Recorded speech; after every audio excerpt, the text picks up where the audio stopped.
नमस्कार दोस्तों, स्वागत है फिर से एक नई वीडियो में।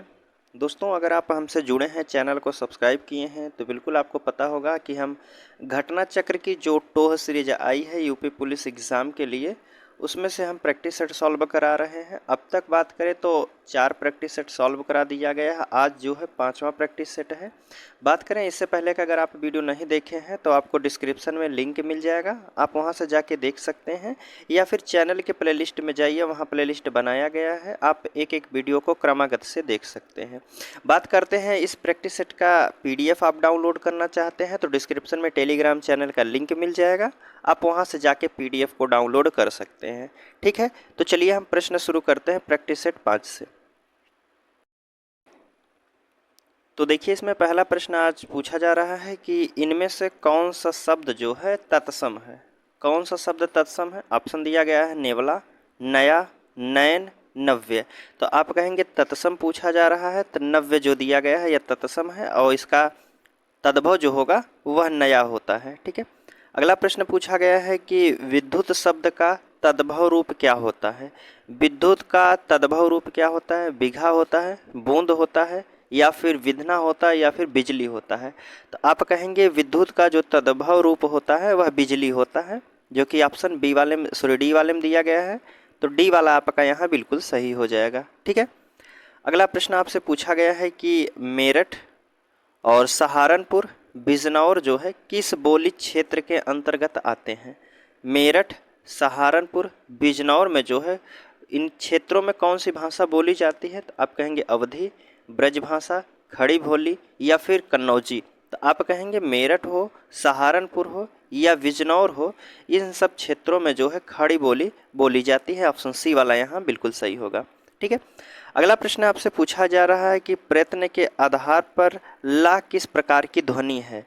ला किस प्रकार की ध्वनि है? अगर आप पढ़े हैं ध्यान से तो बिल्कुल आपको पता होगा, ला जो है पार्श्विक ध्वनि होती है। ऑप्शन बी वाला यहाँ बिल्कुल सही हो जाएगा। अगला प्रश्न आपसे पूछा गया है, कह रहा है कि किस काल को गद्य काल के नाम से भी जाना जाता है। किस काल को गद्य के नाम से भी जाना जाता है? तो आप कहेंगे, ऑप्शन दिया गया है आपके सामने, पहले वीर गाथा काल है, रीति काल है, भक्ति काल है, या फिर आधुनिक काल है। तो पूछा गया है कि गद्य काल जो होता है, आधुनिक काल को गद्य काल के नाम से भी जाना जाता है, जो कि डी वाले ऑप्शन में दिया है। तो डी वाला यहाँ बिल्कुल सही हो जाएगा। ठीक है दोस्तों, अगला प्रश्न आपसे पूछा गया है, निम्नलिखित में से कौन सा शब्द जो है तिमिर का पर्यायवाची है। तिमिर पर्यायवाची किसका है? तिमिर में से होता है दोस्तों अंधेरा। तो आप कहेंगे इसका सीधा अंधकार हो जाएगा। तिमिर का जो पर्यायवाची हो जाएगा अंधकार, बी वाले ऑप्शन में दिया है, तो बी वाला बिल्कुल सही होगा। पूछा गया है कि अतिवृष्टि का विलोम क्या होता है। अतिवृष्टि का बताइए, अतिवृष्टि का विलोम क्या होता है? तो कहेंगे आप अनावृष्टि होता है, जो कि ए वाले ऑप्शन में दिया है, तो ए वाला बिल्कुल सही होगा। पूछा जा रहा है कि किस शब्द का अर्थ जो है सूर्य, पंडित, अंधा, सूरवीर आदि भी होते हैं। किस शब्द का अर्थ जो है, जिसके अर्थ होते हैं सूर्य भी होता है, पंडित भी होता है, अंधा भी होता है, सूरवीर होता है। तो आप कहेंगे जो सूर्य एक शब्द होता है, इसका अर्थ जो होता है सूर्य भी होता है, पंडित भी होता है, अंधा भी होता है और सूरवीर भी होता है, जो कि ऑप्शन बी वाले में दिया है। तो बी वाला आपका बिल्कुल सही होगा। अगला प्रश्न आपसे पूछा जा रहा है कि जिसका विभाजन नहीं किया जा सके उसके लिए एक शब्द क्या होगा। जिसका विभाजन नहीं किया जा सके उसे क्या कहते हैं? जिसका विभाजन नहीं किया जा सके तो उसे कहा जाता है दोस्तों अविभाज्य। क्या कहते हैं? अविभाज्य, अर्थात विभाजन नहीं किया जा सकता है। अगला प्रश्न पूछा गया है कि मेरे को बाजार जाना है। कह रहा है मेरे को बाजार जाना है, इसमें किस प्रकार की अशुद्धि है? संज्ञा की अशुद्धि है, वचन की, लिंग की, या फिर सर्वनाम की? तो आप कहेंगे मेरे को बाजार जाना है, तो यहाँ जो है सर्वनाम की अशुद्धि हो जाएगी, जो कि डी वाले ऑप्शन में दिया है। तो डी वाला बिल्कुल सही हो जाएगा। अगला प्रश्न आपसे पूछा गया है, सही वर्तनी वाला शब्द कौन सा है। इसमें जो है किस शब्द की वर्तनी जो है बिल्कुल सही लिखी गई है। आविष्कार पूछा जा रहा है, तो आविष्कार की जो शुद्ध वर्तनी होती है, तो आप बताएंगे क्या होता है? आविष्कार होता है, जो कि डी वाले ऑप्शन में दिया है। तो डी वाला बिल्कुल सही हो जाएगा। ठीक है, अगला प्रश्न अब आपसे पूछा जा रहा है कि दिए गए चारों विकल्पों में से कौन सा शब्द जो है पुल्लिंग है। इनमें से पुल्लिंग शब्द कौन सा हो जाएगा? सुबह होता है, मिर्ची, जीरा, दृष्टि। तो आप कहेंगे जो पुल्लिंग शब्द है इन चार ऑप्शनों में से जीरा जो दिया गया है यह एक पुल्लिंग शब्द है। क्या कहेंगे? पुल्लिंग शब्द है। ऑप्शन सी वाला बिल्कुल सही है। पूछा जा रहा है मामा का बहुवचन बताइए। मामा का बहुवचन क्या हो जाएगा? तो आप कहेंगे मामा का बहुवचन मामा ही होता है, जो कि ए वाले में दिया है, तो ए वाला बिल्कुल सही हो जाएगा। अगला प्रश्न आपसे पूछा गया है कि 14 नंबर का, पब्लिक कह रहा कि वह पब्लिक के हाथों मारा गया। वह व्यक्ति जो है पब्लिक के हाथों मारा गया, इनमें कारक कौन सा है? पब्लिक के हाथों, के हाथों में आप कहेंगे कहाँ कारक क्या हो जाएगा? करण हो जाएगा। ऑप्शन डी वाला यहाँ बिल्कुल सही हो जाएगा। देखिए अब इसमें पूछा गया है कि परिवार संज्ञा का कौन सा प्रकार है। परिवार में कौन सी संज्ञा है? व्यक्तिवाचक है, जातिवाचक, भाववाचक या फिर समूहवाचक? तो आप कहेंगे परिवार जो शब्द है इसमें संज्ञा की बात की जा रही तो समूहवाचक संज्ञा हो जाएगी। और समूहवाचक संज्ञा के और एक दो उदाहरण जैसे होता है अंगूर का गुच्छा होता है, चाबी का छल्ला होता है, जिसमें पूरे ग्रुप को जोड़ा जाता है, तो उसे जो है समूहवाचक संज्ञा कहते हैं। अगला प्रश्न है, अब इसमें पूछा जा रहा है कि यह गाय अधिक दूध देती है, वाक्य में अधिक विशेषण किसकी विशेषता बता रहा है? जो इस वाक्य में अधिक दिया गया है वह किसकी विशेषण जो है किसकी विशेषता बता रहा है? गाय का या फिर दूध की या फिर देने की? तो आप कहेंगे यह गाय अधिक दूध देती है, तो इसमें जो अधिक है यह विशेषता बता रहा है किसकी? दूध की बता रहा है। तो आप कहेंगे बी वाला यहाँ बिल्कुल सही होगा। अगला प्रश्न आपसे पूछा जा रहा है कि मोहन पिताजी को पत्र लिखा। मोहन पिताजी को पत्र लिखा, इस वाक्य में क्रिया का कौन सा भेद प्रयुक्त किया गया है? सकर्मक क्रिया है, नामधातु क्रिया है, प्रेरणार्थक क्रिया है या फिर अकर्मक क्रिया है? तो आप कहेंगे मोहन पिताजी को पत्र लिखा। क्या लिखा? तो आप कहेंगे पत्र। क्या लगाकर अगर आपको उत्तर मिल जा रहा है तो आप कहेंगे वहाँ सकर्मक क्रिया होती है। ठीक है, तो आप कहेंगे ए वाले ऑप्शन में दिया गया है तो ए वाला यहाँ बिल्कुल सही हो जाएगा। जैसे इसमें पूछा जाए कि कह रहा है प्रश्न में कि मोहन पिताजी को पत्र लिख रहा है, क्या लिख रहा है? तो आप कहेंगे पत्र लिख रहा है, अर्थात क्या का उत्तर मिल गया, तो आप कहेंगे यहाँ सकर्मक क्रिया हो जाएगी। अगला प्रश्न है, संभवतः वह लिखता होगा। कन्फर्म नहीं है, संभवतः वह लिखता होता है, इसमें सॉरी कह रहा है कि संभवतः वह लिखता हो, इस वाक्य में कौन सा काल है? संभवतः है, अभी कन्फर्म नहीं है वह लिख रहा है या नहीं लिख रहा है, संभवतः कह रहा है, तो आप कहेंगे संभाव्य वर्तमान काल होगा। ठीक है, संभाव्य वर्तमान काल जो कि डी वाले ऑप्शन में दिया गया है, तो डी वाला बिल्कुल सही हो जाएगा, क्योंकि इसमें कन्फर्म नहीं है कि वह लिख रहा है कि अभी नहीं लिख रहा है, तो आप कहेंगे डी वाला सही होगा। कह रहा है कि इनमें से किस वाक्य का कर्मवाच्य होता है? कर्मवाच्य की पहचान की सबसे अच्छा तरीका होता है दोस्तों, जिसमें कर्मवाच्य की सबसे बड़ी पहचान होती है के द्वारा, किसी के द्वारा जो होता है इसमें बताया जाता है, के द्वारा लगा रहता है शब्द में। जैसे श्याम पुस्तक पढ़ेगा, श्याम पुस्तक पढ़ रहा है, श्याम के द्वारा पुस्तक पढ़ी जा रही, तो आप कहेंगे कर्मवाच्य यहीं में दिया गया है। इस वाक्य में जो है कर्मवाच्य दिया गया है, श्याम के द्वारा पुस्तक पढ़ी गई। ऑप्शन सी वाला बिल्कुल सही होगा। अगला प्रश्न आपसे पूछा गया है कि उपसर्ग इनमें से कहाँ जोड़ा जाता है? उपसर्ग जो रहता है कहाँ जोड़ा जाता है? शब्द के अंत में, शब्द के पहले या फिर शब्द के बीच में या वाक्य के अंत में? तो आप कहेंगे उपसर्ग जो लगाया जाता है यह शब्द के पहले लगाया जाता है, मूल शब्द के पहले लगाकर उपसर्ग लगाया जाता है। ठीक है, अगला प्रश्न पूछा गया है कि त्रि प्रत्यय से बना शब्द कौन सा है? इसमें त्रि प्रत्यय किस शब्द में लगा है? तो आप कहेंगे प्रत्यय की बात किया जा रहा है। प्रत्यय जो है शब्द के अंत में जुड़ा होता है, तो जैसे दानशील की बात करें तो दानशील इसमें प्रत्यय लगा हुआ है। शिक्षक की बात करें, शिक्षक एक खुद शब्द है। निंदक की बात करें इसमें अक प्रत्यय लगा है, लेकिन जो है पितृभक्ति की बात करें इसमें त्रि प्रत्यय लगा हुआ है, जो कि बी वाला यहाँ बिल्कुल सही हो जाएगा। अगला प्रश्न आपसे पूछा गया है कि अध्यापकाएं जो है, अध्यापिकाएं क्या सही संधि विच्छेद क्या होगा? यह हमसे पूछा गया है कि अध्यापिकाएं का सही संधि विच्छेद क्या होता है? तो आप कहेंगे इसका सही संधि विच्छेद जो होता है अध्यापिका प्लस ए होता है। ऑप्शन सी वाले में दिया है, तो सी वाला यहाँ बिल्कुल सही हो जाएगा। अध्यापिकाएं का देख लीजिए आप संधि विच्छेद कैसे किया जाता है। ठीक है, अगला है निष्फल। निष्फल का सही संधि विच्छेद कौन सा हो जाएगा? निष्फल का संधि विच्छेद क्या होगा? तो आप कहेंगे निष्फल में विसर्ग संधि होती है, तो विसर्ग की पहचान जो है ऑप्शन सी वाले में दिया गया है, तो सी वाला यहाँ बिल्कुल सही होगा। अगला प्रश्न है, विसर्ग की पहचान क्या होती है, आप कमेंट करके बताइएगा दोस्तों। इसमें पूछा गया है कि हे भगवान, खाली स्थान दिया है, मेरी रक्षा करो। इसमें सही कह रहा कि सही का चयन कीजिए, विकल्प में से क्या लगाया जा सकता है। सर्वनाम है, क्रिया, विस्मयादिबोधक चिन्ह या फिर संज्ञा। हे भगवान मेरी रक्षा करो, अर्थात कहेंगे आप हे भगवान, विस्मयादिबोधक चिन्ह यहाँ लगाना चाहिए था, उसके बाद मेरी रक्षा करो। ठीक है, तब कहेंगे यहाँ विस्मयादिबोधक चिन्ह की जरूरत थी। अगला प्रश्न पूछा गया है कि गुदड़ी का लाल होना मुहावरे का सही अर्थ क्या होता है। गुदड़ी का लाल होना अर्थात निर्धन परिवार में बेटे का जन्म होना, निर्धन परिवार में धन का आना, या फिर निर्धन परिवार में गुड़ी का जन्म होना, या फिर धोखेबाज मित्र होता है। तो आप कहेंगे गुदड़ी का लाल होना अर्थात जो हो जाए निर्धन परिवार में गुड़ी का जन्म होना, उसे कहा जाता है गुदड़ी का लाल होना। ऑप्शन सी वाला आपका बिल्कुल सही होगा। अगला प्रश्न आपसे पूछा गया है 25 नंबर 26 का प्रश्न पूछा जा रहा है।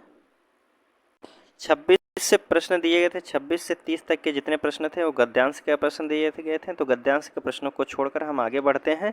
तो देखिए इसमें पूछा गया 31 नंबर के प्रश्न में कि मोको कहाँ ढूंढे बंदे मैं तो तेरे पास में। मोको कहाँ ढूंढे बंदे मैं तो तेरे पास, यह उक्ति जो है यह किस संत द्वारा कही गई है, यह बातें जो है किस व्यक्ति द्वारा कही गई हैं। मोको कहाँ ढूंढे बंदे मैं तो तेरे पास में, तो आप कहेंगे यह कहने वाले जो हैं कबीर द्वारा कही गई है। ऑप्शन बी वाला आपका बिल्कुल सही होगा। अगला प्रश्न आपसे पूछा गया है, देखिए कह रहा है कि छोटा खाली स्थान जितना अक्खड़ है, बड़ा भाई उतना ही, खाली स्थान दिया गया, दिए गए विकल्प में से सही अक्षर की जो भी चुनना है, इसमें रिक्त स्थान की पूर्ति करना है। तो आप कहेंगे छोटा भाई, अगर आप ध्यान से पढ़ेंगे तो छोटा भाई जितना अक्खड़, भाई इसमें आएगा, भाई लगभग सभी में दिए गए हैं, तो छोटा भाई जितना अक्खड़ होता बड़ा भाई उतना ही भद्र होता है। तो आप कहेंगे बी वाला ऑप्शन बिल्कुल सही हो जाएगा। ठीक है, ऑप्शन बी वाला यहाँ बिल्कुल सही होगा। अगला प्रश्न आपसे पूछा गया है कि अलका सरावगी किस रचना के हिंदी साहित्य का पुरस्कार दिया गया है। अलका सरावगी को किस रचना के लिए साहित्य पुरस्कार दिया गया है, तो आप कहेंगे इनकी रचना जो है एक कहेंगे कली कथा, कली कथा के लिए इन्हें साहित्य अकादमी पुरस्कार दिया गया है। डी वाला बिल्कुल सही हो जाएगा। अगला प्रश्न पूछा गया है कि बच्चों की कहानियाँ, कह रहा है कि बच्चों की कहानियाँ लिखने वाले चाचा चौधरी के पात्र रचनाकार के कौन हैं। बच्चों की कहानियाँ लिखने वाले और चाचा चौधरी के जो पात्र करने वाले रचनाकार कौन है, तो आप कहेंगे यह है प्राण कुमार शर्मा है। कौन है, प्राण कुमार शर्मा। सी वाला ऑप्शन बिल्कुल सही होगा। अगला प्रश्न आपसे पूछा गया है कि आम के पत्ते किसकी रचना है। आम के पत्ते किसकी रचना है, तो आप कहेंगे आम के पत्ते जो रचना है यह क्या है, रामदरस मिश्र की है। किसकी है, रामदरस मिश्र की कौन सी रचना है, आम के पत्ते। अगला आपसे पूछा गया है कि केंद्रीय हिंदी निदेशालय भारत सरकार द्वारा प्रकाशित पत्रिका कौन सी है। केंद्रीय हिंदी निदेशालय द्वारा प्रकाशित कौन सी पत्रिका है, तो आप कहेंगे यह पत्रिका का नाम है भाषा। ऑप्शन बी वाला बिल्कुल सही है। अब अगला प्रश्न आपसे पूछा गया है कि भारतेंदु हरिश्चंद्र द्वारा संपादित जो पत्रिका इनमें से एक नहीं है। भारतेंदु हरिश्चंद्र द्वारा कौन सी पत्रिका नहीं है, तो आप कहेंगे इसमें आनंद कादम्बिनी जो दिया गया है यह भारतेंदु हरिश्चंद्र द्वारा नहीं रचित है। यह इनकी बात करें तो इनके लेखक जो हैं बद्री नारायण चौधरी हैं। ठीक है, अगला प्रश्न है, पूछा जा रहा है कि सूर सागर किसकी रचना है। बहुत बार पूछा जाता है, सूरदास की है, कबीर की है, कालिदास की, तुलसी की। तो सूर सागर, सूर सरावली, साहित्य लहरी जो है ये सब सूर की रचना है। सूर सागर हुआ, सूर सरावली, साहित्य लहरी, तीनों रचनाएं अक्सर पूछी जाती हैं तो सूरदास की हैं। पूछा जा रहा है कि विख्यात भारत माता मंदिर कहाँ स्थित है। जो भारत माता मंदिर है यह आपके वाराणसी में स्थित है। ऑप्शन बी वाला बिल्कुल सही होगा। अगला पूछा गया है कि उत्तर प्रदेश में बब्बर शेर सफारी कहाँ स्थित है। बब्बर शेर सफारी की बात की जा रही है तो आप कहेंगे इटावा में स्थित है। ऑप्शन बी वाला बिल्कुल सही है। अगला प्रश्न आपसे पूछा गया है कि उत्तर प्रदेश में संतरे का पैदावार वाला प्रमुख जिला कौन सा है। उत्तर प्रदेश में संतरा कहाँ पाया जाता है, किस जिले में, तो आप कहेंगे सहारनपुर जो है, सहारनपुर में सबसे ज़्यादा संतरा उगाया जाता है। ऑप्शन बी सी वाला जो है बिल्कुल सही होगा। अगला पूछा गया है कि उत्तर प्रदेश में ब्रजमंडल का संबंध इनमें से किस लोक नृत्य से है। ब्रजमंडल का संबंध पूछा जा रहा है तो आप कहेंगे इसका जो संबंध है चरकुला नृत्य से है। ठीक है, तो ऑप्शन ए वाला बिल्कुल सही है। और अगला प्रश्न पूछा गया है कि उत्तर प्रदेश का गुरु पूर्णिमा पर्व समर्पित है, किसको समर्पित है। गुरु पूर्णिमा जो पर्व है किसको समर्पित है, व्यास को है, वशिष्ठ को है, वाल्मीकि को है, या फिर भृगु को है। तो आप कहेंगे जो गुरु पूर्णिमा मनाया जाता है यह मनाया जाता है दोस्तों व्यास को समर्पित है। अगला प्रश्न ए वाला, सॉरी इसमें ए वाला सही हो जाएगा। अगला प्रश्न है आपके सामने, उत्तर प्रदेश का राज्य चर्म विकास एवं विपणन निगम लिमिटेड कहाँ है। चर्म विकास एवं विपणन निगम लिमिटेड कहाँ है, तो आप कहेंगे कानपुर जो हो जाएगा, कानपुर गलत हो जाएगा, कानपुर नहीं है, यह आपके आगरा में स्थित है। ठीक है, ये वाला यहाँ बिल्कुल सही हो जाएगा, ध्यान से देखिएगा। अगला प्रश्न पूछा गया है कि 23 से 26 मई 2024 के मध्य संयुक्त सैन्य अभ्यास शक्ति का 7वां संस्करण किन देशों की सेनाओं के बीच आयोजित किया गया था। जो शक्ति का 7वां संस्करण है वह किन देशों के बीच में किया गया, तो आप कहेंगे यह किया गया है आपके भारत और फ्रांस के बीच में। सी वाला यहाँ बिल्कुल सही है। अगला प्रश्न पूछा गया है कि जून 2024 में किस राज्य के नागी और नकटी पक्षी अभ्यारण्य को रामसर स्थल की सूची में शामिल किया गया है। नागी और नटकी पक्षी अभ्यारण्य जो है यह आपके कहेंगे कहाँ है दोस्तों, बिहार राज्य में स्थित है और इसे रामसर सूची में शामिल किया गया है। अगला प्रश्न है, जून 2024 में मौद्रिक नीति समिति ने किस दर पर रेपो रेट को लगातार 8वीं बार अपरिवर्तित रखा है। इस बार भी अपरिवर्तित नहीं किया गया, तो आप कहेंगे रेपो रेट की जो दर है 8 बार से चेंज नहीं हो रही है, 6.5% है। ऑप्शन सी वाला बिल्कुल सही है। अगला प्रश्न आपसे पूछा गया है, जून 2024 में भारतीय सेना की त्रिशक्ति कोर ने किस राज्य में प्लास्टिक अपशिष्ट प्रबंधन और रिसाइलिंग संयंत्र का उद्घाटन किया है। आपका प्रश्न पूछा गया है कि जून 2024 में भारतीय सेना की त्रिशक्ति कोर ने किस राज्य में प्लास्टिक अपशिष्ट प्रबंधन और रिसाइक्लिंग संयंत्र का उद्घाटन किया गया है, रिसाइक्लिंग का, तो आप कहेंगे यह किया गया है कहाँ, सिक्किम में किया गया है। बी वाला बिल्कुल सही। पूछा गया है कि निम्नलिखित हाल ही में माउंट एवरेस्ट को फतह करने वाली सबसे कम उम्र दराज की महिला कौन है। सबसे कम उम्र वाली जो महिला है माउंट एवरेस्ट को फतह करने वाली, तो आप कहेंगे ज्योति रात्रे हैं। कौन है, ज्योति रात्रे। डी वाला बिल्कुल सही है। पूछा गया है कि अप्रैल 2024 में लारियस वर्ल्ड स्पोर्ट्स अवार्ड 2024 में किसे Laureus world sport man of the year से चुना गया है। प्रश्न में है लारियस वर्ल्ड स्पोर्ट्स अवार्ड 2024 में जो है Laureus world sport man of the year किसे चुना गया है, तो आप कहेंगे नोवाक जोकोविच को चुना गया है। किसको, नोवाक जोकोविच को। अगला प्रश्न है, इसमें पूछा गया है कि एक वस्तु या वर्ग जो एक से अधिक मूल वस्तु या मूल वर्ग के गुणों और विशेषताओं को प्राप्त करता है उसे किस नाम से जाना जाता है, तो आप कहेंगे एकाधिकार वंशानुगत कहा जाता है। कहते हैं एकाधिकार वंशानुगत। ऑप्शन ए वाले में दिया है तो ए वाला बिल्कुल सही होगा। पूछा गया है कि कुतुब मीनार का निर्माण किसने पूरा करवाया था।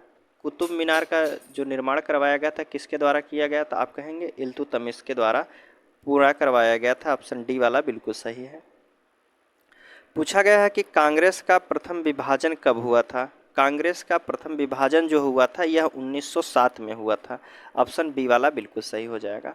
अगला प्रश्न आपसे पूछा गया है कि निदेशक तत्व में उल्लिखित अनुदेश पत्र से मिलते हैं जो राज्य के नीति निर्देशक तत्व हैं, उसके जो अनुदेश पत्र है वह कहाँ से मिलते हैं, तो आप कहेंगे भारत सरकार अधिनियम 1935 के तहत मिलते हैं। अगला प्रश्न है आपसे पूछा गया है, भारतीय कह रहा है कि राष्ट्रीय फसल बीमा पोर्टल निम्नलिखित में से किस योजना से संबंधित है। राष्ट्रीय फसल बीमा पोर्टल जो है यह प्रधानमंत्री फसल बीमा योजना से संबंधित है। ऑप्शन कहेंगे ए वाला बिल्कुल सही हो जाएगा। पूछा गया है कि कृषि क्षेत्र में गोल क्रांति का संबंध किससे है। गोल क्रांति किससे संबंधित है, तो आप कहेंगे यह आलू से संबंधित है। सी वाला बिल्कुल सही होगा। अगला पूछा गया है कि निम्नलिखित अधिकारियों में से कौन सा जो है डंपिंग रोधी की जांच करता है। डंपिंग रोधी की जांच कौन करते हैं, तो आप कहेंगे डंपिंग रोधी पूछा जा रहा है तो व्यापार उपचार महानिदेशालय द्वारा जांच किया जाता है। ऑप्शन डी वाला बिल्कुल सही है। इसमें पूछा जा रहा है आपसे कि जनसांख्यिकी संक्रमण मॉडल का प्रथम चरण के द्वारा वर्णित है, तो आप कहेंगे उच्च जन्म दर से उच्च मृत्यु दर द्वारा वर्णित किया गया है। ऑप्शन सी वाला यहाँ बिल्कुल सही होगा। अगला प्रश्न पूछा गया है कि गारो पहाड़ियाँ कहाँ स्थित है, तो आप कहेंगे गारो खासी जयंतियाँ जो हैं तीनों पहाड़ियाँ मेघालय में स्थित है। अगला प्रश्न है कि प्राकृतिक स्थलीय पारिस्थितिकी तंत्र का उदाहरण निम्नलिखित में से कौन सा है।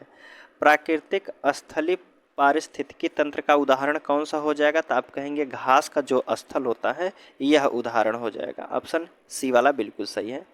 कह रहा पृथ्वी के क्षोभ मंडल में सबसे प्रचुर गैस कौन सी है। पृथ्वी के क्षोभ मंडल में सबसे प्रचुर गैस की बात की जा रही है तो नाइट्रोजन होता है। ऑप्शन ए वाला सही होगा। अगला प्रश्न है, पूछा गया है कि प्रथम राष्ट्रीय जल नीति किस वर्ष अपनाई गई थी। प्रथम राष्ट्रीय जल नीति जो अपनाई गई थी 1987 के तहत अपनाई गई थी। अगला प्रश्न पूछा गया है निम्नलिखित में से कौन सा नृत्य उत्तर प्रदेश के शास्त्रीय नृत्य शैली है। उत्तर प्रदेश का शास्त्रीय नृत्य शैली कहाँ से, तो आप कहेंगे कथक है। ऑप्शन सी वाला बिल्कुल सही है। आगे पूछा गया है कि एफटीपी का फुल फॉर्म क्या होता है। एफटीपी का फुल फॉर्म क्या होता है, तो आप कहेंगे इंटरनेट से फाइल भेजने और प्राप्त करने की विधि होती है। इंटरनेट से फाइल भेजने और प्राप्त करने की विधि होती है जिसे कहा जाता है एफटीपी। अगला प्रश्न है, रेफा का पूछा गया है कि रेरा का फुल फॉर्म क्या होता है। RERA का फुल फॉर्म क्या होता है, तो आप कहेंगे रियल स्टेट रेगुलेटरी अथॉरिटी होता है। क्या कहेंगे, रियल स्टेट रेगुलेटरी अथॉरिटी होता है। ऑप्शन डी वाला बिल्कुल सही है। पूछा गया है कि ओपेक का गठन कहाँ किया गया था। जो पेट्रोलियम निर्यातक देश का संगठन है ओपेक, उसका गठन कहाँ किया गया था, तो आप कहेंगे यह किया गया था बगदाद सम्मेलन के तहत किया गया था। ऑप्शन ए वाला बिल्कुल सही हो जाएगा। पूछा गया है कि संयुक्त राष्ट्र दिवस कब मनाया जाता है। संयुक्त राष्ट्र दिवस मनाया जाता है, आप कहेंगे 24 अक्टूबर को मनाया जाता है। अगला प्रश्न है, इसमें पूछा गया है आपसे कि भूमि अधिग्रहण पुनर्आवास और पुनर्स्थापन अधिनियम 2013 में उचित मुआवजा और पारदर्शिता के अधिकार के तहत पुनर्वास और पुनर्स्थापन के लिए नियुक्त अधिकारी को क्या कहा जाता था। क्या कहा जाता था, आप कहेंगे उसे प्रशासक कहा जाता था। ऑप्शन बी वाला बिल्कुल सही हो जाएगा। अगला प्रश्न पूछा गया है कि साइबर अपीली अधिकरण के आदेश के खिलाफ अपील दायर करने की समय सीमा कितनी होती है, तो आप कहेंगे यह होता है 60 दिन के लिए। ऑप्शन सी वाला बिल्कुल सही होगा। अगला प्रश्न आपसे पूछा गया है कि साइबर अपराध में क्या शामिल है। साइबर अपराध में क्या शामिल है, कंप्यूटर के माध्यम से छल किया जाता है। जी आप कहेंगे बिल्कुल सही। कंप्यूटर के माध्यम से बौद्धिक संपदा की संबंधित अधिकार, आप कहेंगे ये भी सही। इंटरनेट के माध्यम से किसी भी एकांतक का भंग करना, तो आप कहेंगे उपयुक्त सभी हो जाएगा।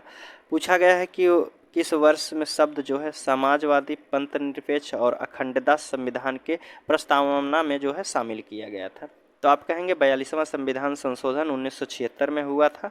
उसी के तहत जो है प्रस्तावना में समाजवादी पंथनिरपेक्ष और अखंडता शब्द जोड़ा गया था और इसे मिनी संविधान भी कहा जाता है, मिनी कॉन्स्टिट्यूशन कहा जाता है 42वां संविधान संशोधन को। अगला प्रश्न है, देखिए इसमें पूछा जा रहा है कि भारतीय संविधान में निम्नलिखित में से कौन से अनुच्छेद केंद्र में सरकार के संसदीय स्वरूप से संबंधित है। केंद्र में सरकार के संसदीय स्वरूप से संबंधित जो अनुच्छेद हो जाएगा ये 74 और 75 हैं, जो कि ए वाले में दिया है, तो ये वाला बिल्कुल सही है। आज का लास्ट प्रश्न आपसे पूछा गया है, देखिए 74 नंबर का प्रश्न पूछा जा रहा है, भारतीय संविधान के किस भाग में आपातकालीन का प्रावधान शामिल किया गया है। आपातकालीन प्रावधान जो दिया गया है वह संविधान के किस भाग में बताया गया, तो आप कहेंगे भाग संख्या 18 में है। ऑप्शन डी वाला यहाँ बिल्कुल सही हो जाएगा। ठीक है, उम्मीद करता हूँ सभी प्रश्न आपको समझ में आए होंगे दोस्तों। अगर